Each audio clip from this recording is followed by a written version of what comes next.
இந்த சாகர தருவாயில் ஒரு சர்ச்சு பாஸ் அவர்கிட்ட போய் ஜோம் முடியும். எங்களுக்கு இயேசுவை பற்றி தெரியாது. என்னடா இவர் அவருங்க போய் அவர் ஏதோ தலையில் கை வைக்கிறாரு, ஏதோ மந்திரம் சொல்றாரு, சொன்னோன்னே அவருக்கு ஏதோ கொஞ்சம் நல்லா இருக்குது உடம்புன்னு வராரு, என்னன்னு எங்களுக்கு புரியலையே. நானும் அது அப்படியே விட்டுட்டாங்க. அவன் கடைசியாக எங்கள் அம்மா வயிற்றுல 10 மாதம் கர்ப்பிணி மாதிரி கட்டியாக இருக்கும். எங்கள் அம்மா வந்து இங்கே அவ்வளோ தூரம் நடக்க முடியாது. 2 கிலோமீட்டர் நடப்பானா நம்ப முடியுமா?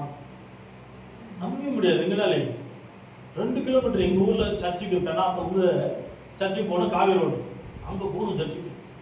அங்கே இந்த மாதிரி ஒரு வீட்டில் தான் ஆராதிப்பாங்க, கொஞ்ச நேரம் பாட்டு பாடி ஜோம் பண்ணுவோம். அந்த வீட்டுக்கு அவ்வளோ தூரம் போவோம்.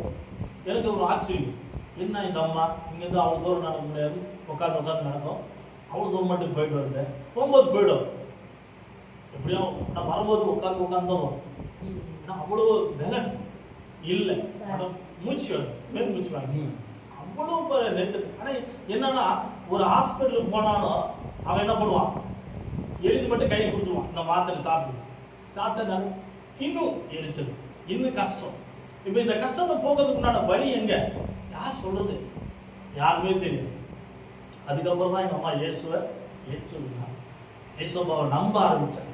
சப்பா எனக்கு சுகத்தை, என் பிள்ளைங்களாம் என் குடும்பம்லாம் கெட்டு போச்சு சப்பா.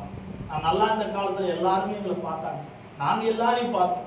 நீங்கள் எங்களை பார்க்கறது யாருமே இல்லை சார், எங்களுக்கு உதவி செய்யுங்க. 2 எங்கள் அம்மா போயிட்டு, எங்கள் அம்மா சர்ச்சுக்கு போயிட்டு வீட்டுக்கு வந்தாலும் நான் போவேன். எங்கள் அம்மா போயிட்டு வந்தோம் சர்ச்சுக்கு, அம்மா சாமி இத்தனை இருக்குது அன்றைக்கு எங்கே போயிட்டு வர எனக்கு ரொம்ப போவேன்.